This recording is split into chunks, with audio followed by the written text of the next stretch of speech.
Are you here to get in fights with Antifa? Absolutely not. But you guys are sort of dressed in the aesthetics of political Well, violence. aesthetics and actually what we are is two different things. We're all wearing protective gear. Who needs a shield? It just seems like every time there is a Proud Boys event, it ends with some people getting beat up. If our mere presence causes people to want to commit acts of violence, we're not afraid to defend ourselves. A glimpse there at a Proud Boys rally at Portland, Oregon last weekend. The all-male right-wing group is labeled a hate group by the Southern Poverty Law Center. Proud Boys dispute that label, but the organization is banned on social media platforms like Facebook and Instagram because of its hate speech. Last night, though, a name check at the presidential debate as President Trump refused to speak clearly and directly when asked if he would condemn white supremacists. Proud Boys, stand back and stand by, but I'll tell you what, somebody's got to do something about Antifa and the left. Stand back and stand by, immediately celebrated by the Proud Boys as a presidential call to action. CNN's Donnie O'Sullivan joins us now with more. Donnie? Hey, John, yeah, that's right.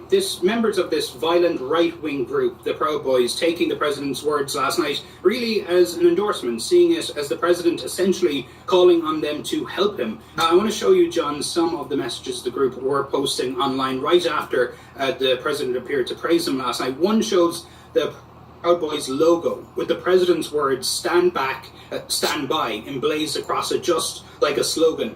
Now, this group is posting messages all over social media and messaging forums that are lesser known, and that's actually because Facebook, back in 2018, identified this group as a hate group and banned it from its platform.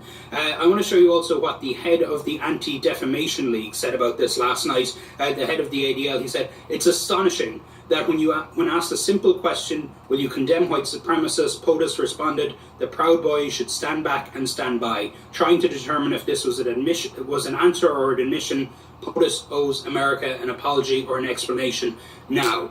And John, you know, you and I talk a lot about Facebook's failures in many ways in the political context and how it stokes hate in the US. Facebook does do a whole lot wrong, but obviously in this case they have taken action on this group for quite some time.